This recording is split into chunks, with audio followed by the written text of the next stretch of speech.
Rant inspired by Youth Participation and Injury Risk in Martial Arts, published in Pediatrics, Official Journal of the American Academy of Pediatrics, published online November 28th, 2016, by the American Association of Pediatrics. I don't know them, they don't know me.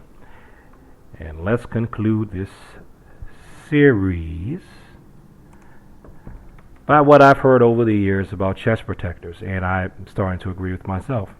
And that's that chest protectors may actually only be protecting the attacker. Now, it's not conclusive on this, but it looks like it's possible that they may only protect the person doing the kick rather than the person being kicked. Now, check this out. Here's a quote.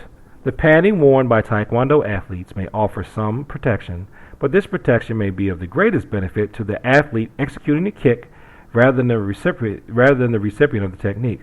Although in theory, these devices may reduce skin trauma and muscle contusions, there are no data on their efficacy in the practice of martial arts.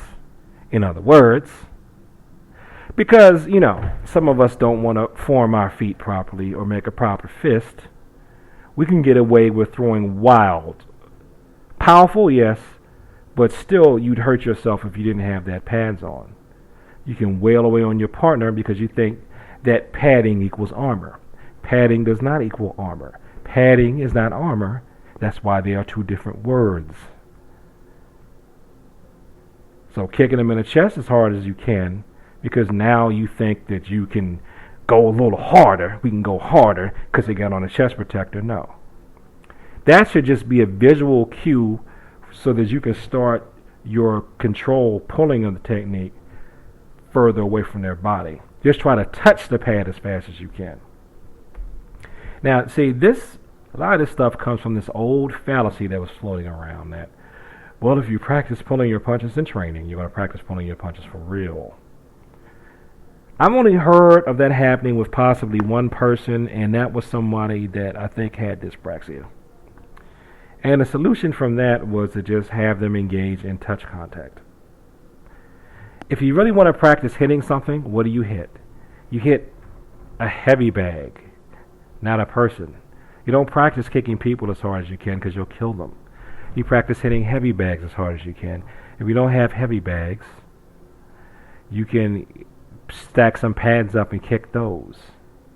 If you don't have that, they have some standing pads that you could fill with water. Places like Whistle Kick and Asian World of Martial Arts sell those type of things online that you can practice kicking. We have shields that you can hold and have the person hold the shield for you so you can kick that, not them. And if you really are just that out of it, you can train like some of us used to train back in the day. Put some shoes on, kick a tree. I don't recommend that because some of you are not going to kick the tree properly. You're going to mess up your feet. Kick a tree, punch a tree.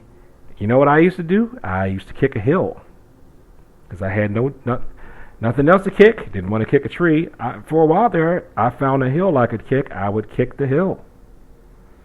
If there's a building that can take it, you could kick a wall.